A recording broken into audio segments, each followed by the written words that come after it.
Olá, seja bem-vindo ao Band Entrevista. O Judiciário brasileiro precisou desvendar os olhos da Justiça para as mudanças de comportamento impostas pela pandemia do Covid-19. Foi preciso enxergar formas de continuar exercendo seu papel fundamental de administrar a lei e a justiça e defender os direitos da sociedade. Na comarca de Uberlândia, o Fórum Rondon Pacheco suspendeu as atividades presenciais em março de 2020. De lá para cá, foram criadas alternativas com o uso da tecnologia para continuar trabalhando. Agora, com a pandemia perdendo forças, mas ainda alimentando incertezas, é preciso seguir em frente. Para discutir o assunto, a nossa convidada de hoje é a juíza de direito Maria Elisa Taglialegna. Ela é juíza titular da 2ª Vara da Família e Sucessões e diretora do Fórum da Comarca de Uberlândia. Atuando na magistratura desde 1998, também já passou pelas comarcas de Belo Horizonte, Araguari, Canápolis e Ituiutaba. Doutora, obrigado pela sua presença aqui no Band Entrevista. Eu que agradeço o convite. Participa da nossa entrevista também o jornalista e apresentador do Bora Minas, Victor Albergaria. Victor, obrigado mais uma vez pela parceria. Eu que agradeço o convite, Ricardo, agradecer a doutora também por estar conosco, e a você aí de casa que vai acompanhar esse papo bem legal. Doutora, as medidas adotadas na comarca de Uberlândia, que a gente vai falar muito sobre elas aqui durante o programa, seguiram as orientações do Minas Consciente, do governo do estado, já que o judiciário é intimamente ligado ao governo estadual, ou acompanhar as orientações do município de Uberlândia, que tinha regras próprias, diferentemente das regras do estado. Como é que foi esse período? Nós do judiciário, nós atendemos a toda uma regulamentação que vem da presidência do Tribunal de Justiça de Minas Gerais.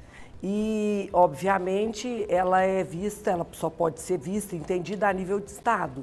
Então, nós obedecemos o programa do Estado de Minas, o Minas Consciente. Então, todas as portarias que regulamentaram o nosso funcionamento, as medidas de restrição, as medidas de proteção de servidores e usuários do prédio, foram aquelas estabelecidas pelo programa Minas Consciente. Doutora, a justiça ela foi muito prejudicada, o andamento dos serviços, claro, por conta da pandemia, mas lógico que houve um tempo de paralisação, depois a tentativa de retomada, mas mesmo antes da pandemia, muitas pessoas diziam, olha, a justiça no Brasil ela anda um pouco mais devagar do que em outros lugares. O que vocês descobriram durante a pandemia, a própria informatização dos serviços, a tendência é que essa fila que acabou crescendo ao longo desse período pandêmico diminua ao longo dos anos e que a informatização é a saída para que a justiça no Brasil seja mais célere? Com certeza. Agora, o que o brasileiro precisa entender é que nós temos um modelo de justiça que deve ser avaliado considerando também o tamanho do nosso país, de dimensão continental, que às vezes as pessoas falam assim, mas nós vemos, se a gente for olhar, nós temos países aí em que a justiça é muito mais rápida que a nossa, tá bom, mas qual o tamanho desses países? Existem países que nosso estado, Minas Gerais, é maior do que eles, nós temos maior população do que eles. E temos também aqueles países em que o direito é um direito costumeiro, não é essa coisa mais escrita que o nosso. O nosso é um direito composto de muitas leis, a legislação é enorme. E nós temos assim, um volume de recursos muito grande, e isso não pode ser atribuído como uma responsabilidade só do Poder Judiciário. Isso é um processo legislativo, é uma coisa que vem da lei. Então, por exemplo, o legislador poderia diminuir esse volume de recursos, agilizar os procedimentos. Isso aí já não é uma atribuição nossa, nós somos aplicadores da lei. Então, o volume...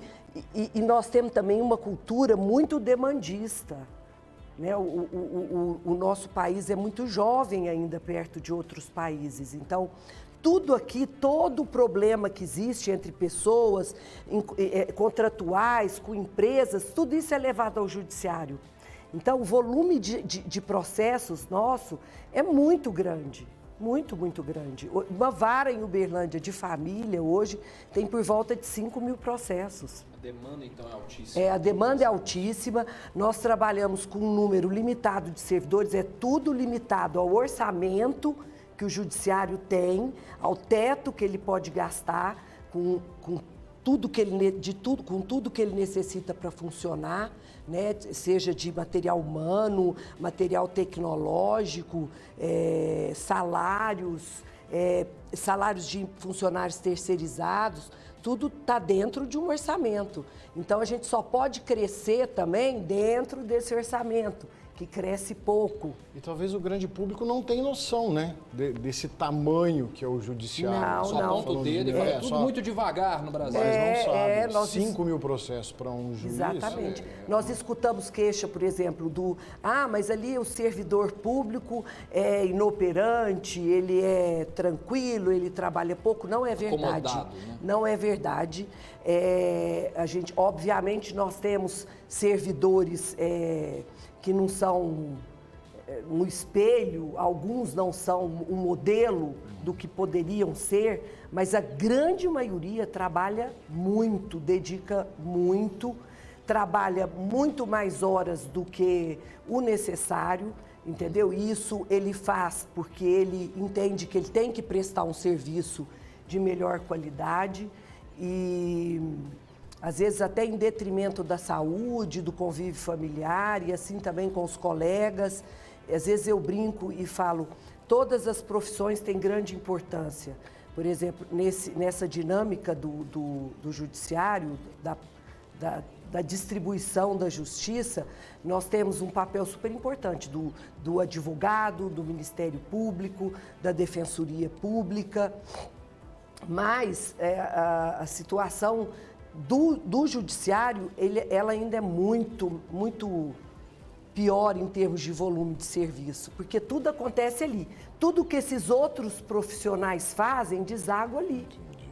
Doutora, a senhora falou que as comarcas acompanharam então as determinações do Minas Consciente, né? E a rotina dentro do fórum, ela acabou sendo alterada, né? Trabalhando como se fosse um regime de plantão. Mas, paralelo a isso, para dar andamento aos processos, surgiu então aí, com grande importância, as audiências virtuais. Gostaria de saber da senhora o seguinte, quanto isso colaborou para que a justiça não paralisasse como um todo, quanto ela é útil e se ela pode continuar daqui para frente, com a vida voltando ao normal?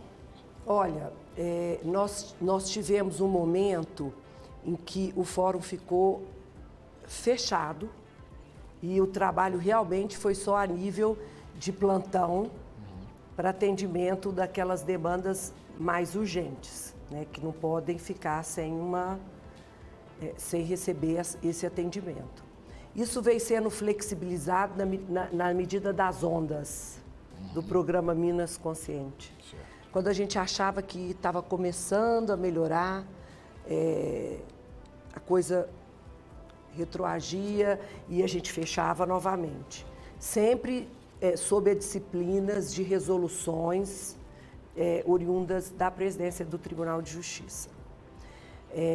O que a gente pôde notar nesse período é que nós tivemos um incremento muito grande na prolação de sentenças e atos processuais, decisões judiciais, interlocutórias, movimentação de processo. Por quê? Porque tanto o juiz quanto os servidores, como não teve aquela ocupação direcionada a atender público, balcão, advogados, nós tivemos mais tempo para esse trabalho interno. Então, o volume de decisões cresceu exponencialmente durante a pandemia. Agora, sem dúvida, nós tivemos um prejuízo na realização das audiências. Por quê? Porque de início, a gente não estava preparado, o judiciário não estava preparado para de um dia para o outro começar a realizar todas as audiências por videoconferência, porque isso demandava programas, entendeu? Equipamento. Nós tivemos que começar a usar equipamentos que nós não tínhamos antes. Isso demandou tempo para o tribunal adequar. Por quê? Porque nós não podemos sair e ir ali numa loja qualquer e comprar 200 câmeras, 100 computadores, entendeu? 200 microfones. Não, isso tudo depende de licitação. Então, o tribunal precisou de um tempo para atender essa demanda e para a coisa começar a andar como desejado. E se você for pensar, até hoje, nós temos ainda dificuldades com alguns pontos, né? Temos alguns gargalos que estão sendo melhorados, nós recebemos muito equipamento, e aí as audiências começaram a se realizar por videoconferência, mas também teve que haver uma mudança de cultura no próprio usuário da justiça. Por quê? Porque às vezes o advogado e as partes entendem que aquela audiência, para ser efetiva, para que ela traga algum resultado para a parte, tem que ser com a presença do juiz física. É meio que cultural, né, doutora? Na minha área, então, que são conflitos de família, sucessão, é muito comum, e era muito comum o advogado, a gente fez um despacho padrão, intimando o advogado para manifestar se ele queria que a audiência fosse realizada por videoconferência, porque o tribunal respeitou muito isso e, obviamente, colocando como condição que ele justificasse o motivo pelo qual ela não poderia acontecer nesses termos. E muitos advogados diziam que não queriam por videoconferência, que não tinham segurança de ouvir a testemunha no escritório do advogado da outra parte. E isso demorou um pouco para eles entenderem que, de fato, não atrapalha muito, entendeu? O juiz vai ouvir a testemunha também da mesma maneira. Se ela tiver o compromisso de dizer a verdade, ela vai dizer longe ou perto do juiz. Mas, enfim, a coisa foi evoluindo e hoje eu vejo que muitos advogados já pedem para que a audiência seja realizada por videoconferência. Aqueles que têm interesse em que ela se realize nesses moldes, eu atendo, eu tenho feito ainda muitas audiências por videoconferência, mas o tribunal deixou muito claro também agora, através de resolução, que se o advogado e a parte quiser que seja presencial, que ela tem que ser realizada presencialmente. Então, após o fim da pandemia, quando as autoridades de saúde falaram assim, olha, acabou, podemos voltar à nossa normalidade, continuará havendo a possibilidade de termos audiências virtuais? Tudo voltou ao normal, 100% no Judiciário Mineiro. Só a audiência por videoconferência, naqueles casos em que as duas partes concordam e pedem para que assim o seja. Entendeu? Eu não posso, agora, depois que acabaram todas as medidas restritivas, colocar as audiências por videoconferência numa decisão unilateral do juiz e segundo a minha pura conveniência, não. Fica facultativo até pela praticidade, agilidade, economia, talvez, de deslocamento. Mas, por exemplo, eu vou dar um exemplo para vocês. Essa semana, eu fiz audiências todos os dias. Eu tive 3 dias em que as audiências foram todas por videoconferência. Só um dia, que foi na terça-feira, que as audiências foram presenciais, e hoje eu tenho audiência no período da tarde e ela será presencial. Tá certo. Doutora, vamos fazer um breve intervalo aqui na nossa conversa. Band Entrevista volta a seguir falando então dessa retomada do judiciário, né, com a vida voltando ao normal pós-pandemia que ainda não acabou. Não sai daí, a gente volta já.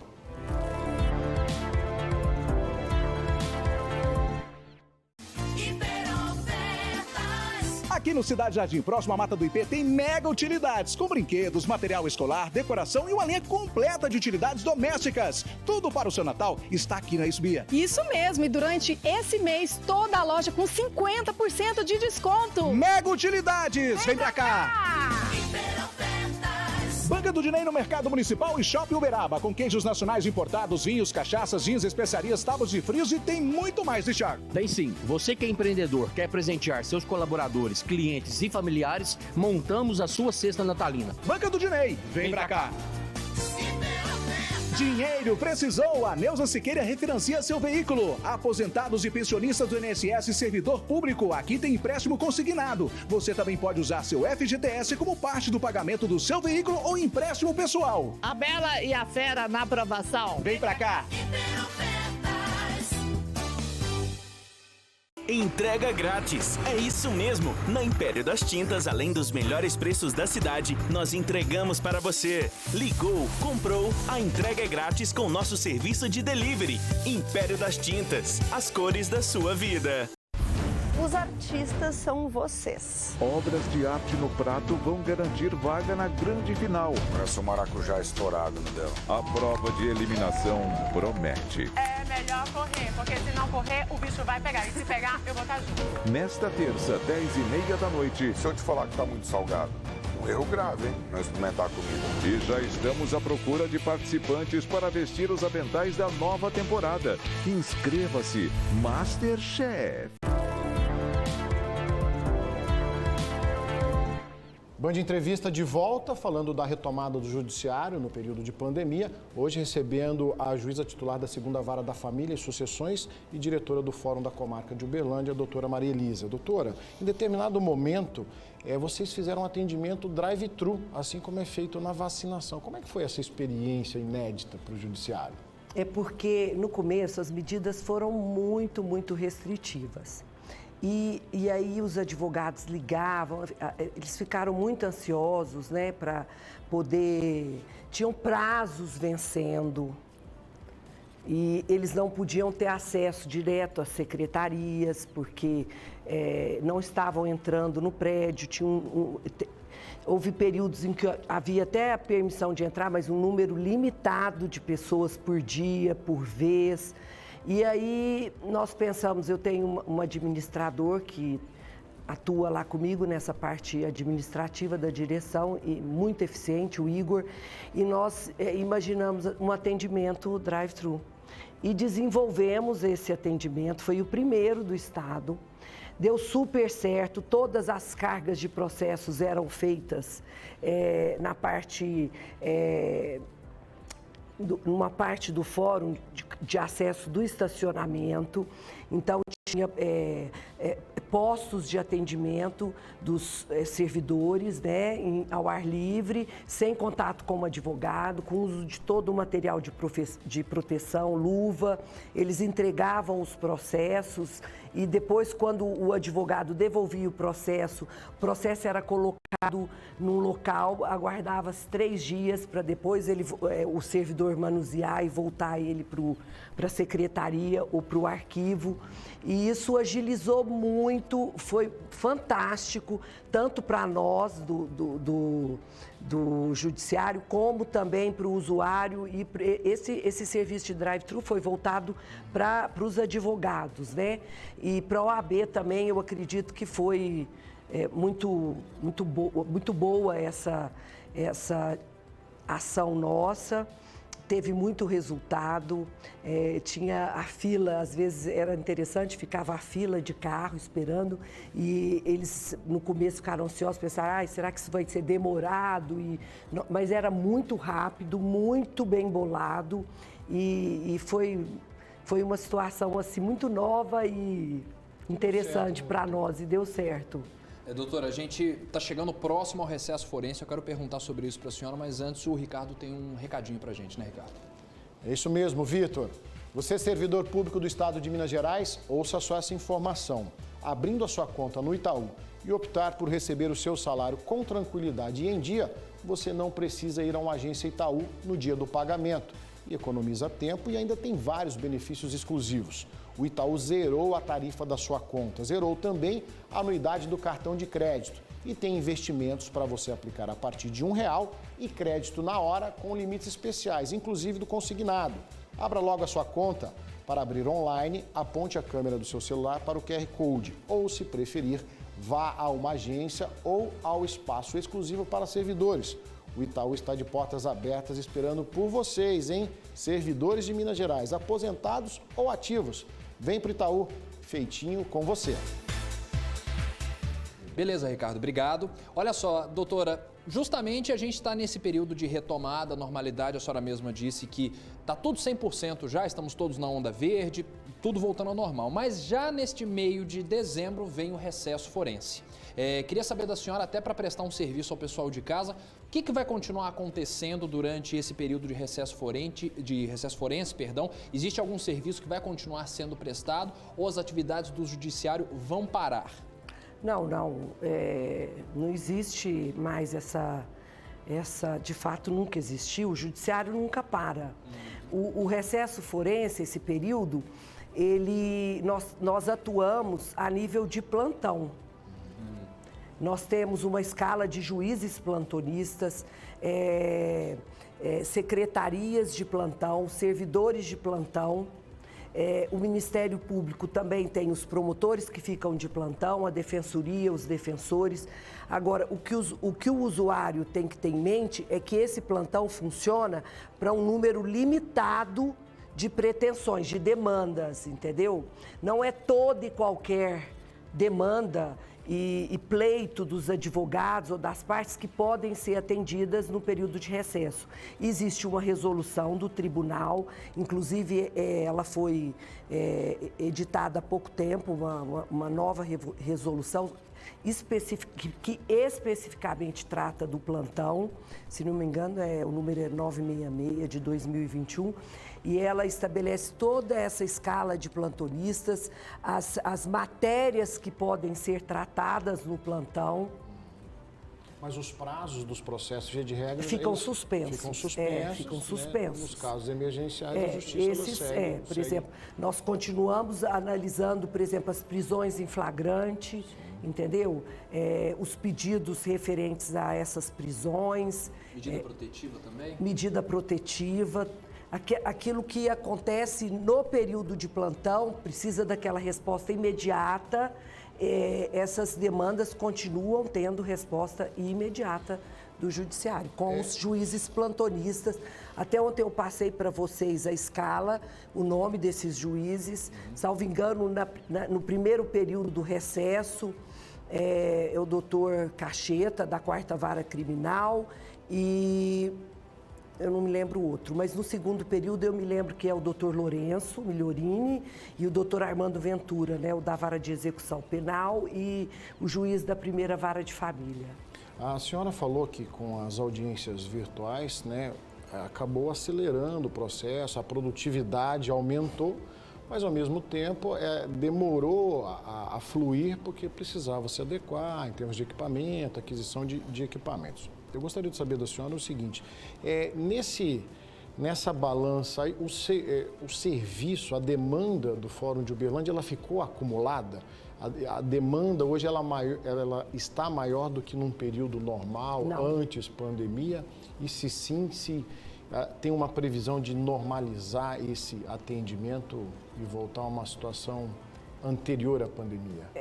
A sua pergunta, você está dizendo demanda, assim, se aumentou o volume de distribuição de ações? Isso, que precisa Olha, ser. Sinceramente, assim, como a gente tem muito essa cultura demandista, a gente não sentiu, assim, de maneira sensível que tenha havido um aumento exponencial no número de ações distribuídas, não. Não atrasou o trabalho do judiciário? Não, hoje o trabalho está absolutamente normal. A única coisa, o único prejuízo que eu acho que possa ter havido em termos de ritmo de trabalho, obrigada, nas audiências. Por exemplo, eu tinha uma pauta de audiência que era muito enxuta, não chegava a 2 meses. Entendeu? Por exemplo, eu marcava audiência até fevereiro, final de fevereiro. Por exemplo, a minha pauta já estava aberta para março. Certo. Hoje, não. Hoje, eu já tenho uma pauta que se estendeu mais, exatamente por quê? Porque muitos advogados optaram para que as audiências dos processos em que eles atuavam não fossem realizadas por videoconferência. Entendeu? Doutora, a gente está caminhando para o final da nossa entrevista, mas eu não posso deixar de perguntar para a senhora. Até falamos no início da nossa conversa que a pandemia está perdendo forças, mas ainda alimenta incertezas, né? Quais as impressões que a senhora tem daqui para frente? Como é que vai ser o judiciário 2022 adiante? Eu acho que nós saímos e estamos saindo dessa pandemia, se Deus quiser, com uma mentalidade bem mais progressista, moderna, com menos pavor da tecnologia, porque a verdade é que a gente tinha uma cultura assim a gente tinha medo dessa evolução tecnológica, porque ela é difícil para nós. Ela é difícil para cada geração. A geração mais antiga tem mais dificuldade. Por exemplo, hoje eu chego na minha sala, eu noto que a estagiária, ela me dá um baile, entendeu? Para acessar toda e qualquer ferramenta que é disponibilizada para a gente. Às vezes eu aprendo com ela, aí eu grito, ai, me ajuda aqui, o que eu fiz aqui de errado? Então, isso tudo assustava muito a todos nós. Hoje, nós já estamos, assim, mais abertos a receber a receber a modernidade. E temos tido muito apoio da administração superior, entendeu? Com treinamentos, com o pessoal que vem de Belo Horizonte para cá, para nos dar esse treinamento. E isso tudo tem trazido reflexos muito positivos na operosidade dos servidores, dos magistrados. E o que esperar do judiciário agora é o que a gente está vendo acontecer no mundo, né? Evolução rápida. Exatamente. Doutora. Beneficiada pela tecnologia. Agora, o que nós não podemos esquecer é que por trás da tecnologia tem sempre que ter o humano, né? Sensibilidade. Ter a sensibilidade do olhar do juiz, entendeu? Do olhar do servidor. A máquina, para decidir as questões de vida, os interesses das pessoas, a máquina por si só não basta. Doutora, eu costumo falar que nosso assunto está longe de se esgotar, mas infelizmente o nosso tempo se esgotou. Muito distante. Em nome do Grupo Bandeirantes e da Band Triângulo, agradecer a presença da senhora aqui no Band Entrevista. Eu que agradeço, fiquei muito honrada com o convite e aproveito a oportunidade para dizer para o usuário do judiciário, para os advogados, que nós estamos lá para disponibilizar toda a informação necessária para que eles possam nos usar, valer da nossa prestação de serviço durante o recesso forense. Tá certo. Vitor, a direção está à disposição de todos. Obrigado pela sua participação, Vitor. Obrigado, eu que agradeço, Ricardo, doutora Maria Elisa. Também estamos à disposição do Judiciário e obrigado a vocês em casa pela companhia. Doutora Maria Elisa, diretora do Fórum de Uberlândia, falando então da retomada do Judiciário nesse período de pandemia. O Band Entrevista fica por aqui, agradeço a presença, nos encontramos no próximo programa.